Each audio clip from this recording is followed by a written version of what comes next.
This is classic Quiche Lorraine, and we're going to start out by making bacon. So the oven's preheated to 375 F. I've got bacon lined out on a sheet pan, and I'm going to cook it for 18 to 25 minutes, depending on thickness or how crisp I want it. And blot it off and set it aside to cool.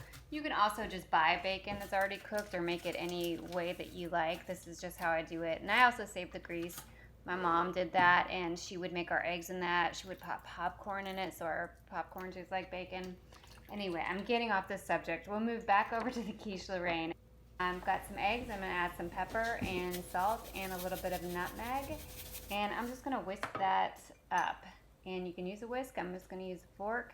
And then slowly going to add in the half and half. You can use heavy cream, you can use light cream, you can use milk, whatever you're feeling.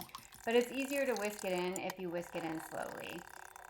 Set that aside, chop up the cooled bacon, and then grab your pre-cooked frozen pie crust. So don't defrost this, use that pie crust straight from frozen.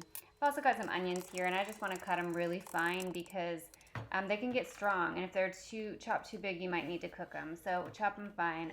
Layer in the bacon, the onions, and the cheese, and this is just about how much can it hold. You could add a little more bacon, you could add a little more cheese if the pie crust can hold it. So lastly, you top it off with the egg mixture, and this would have been better if I put it in like a spouted cup because you'll see I'm about to make a mess.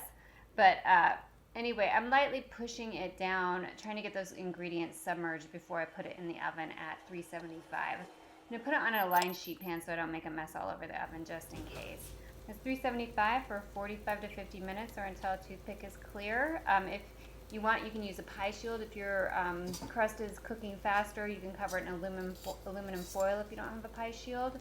Or if the middle is too brown, you can cover that with aluminum foil. But you can find the recipe at eatsimplefood.com.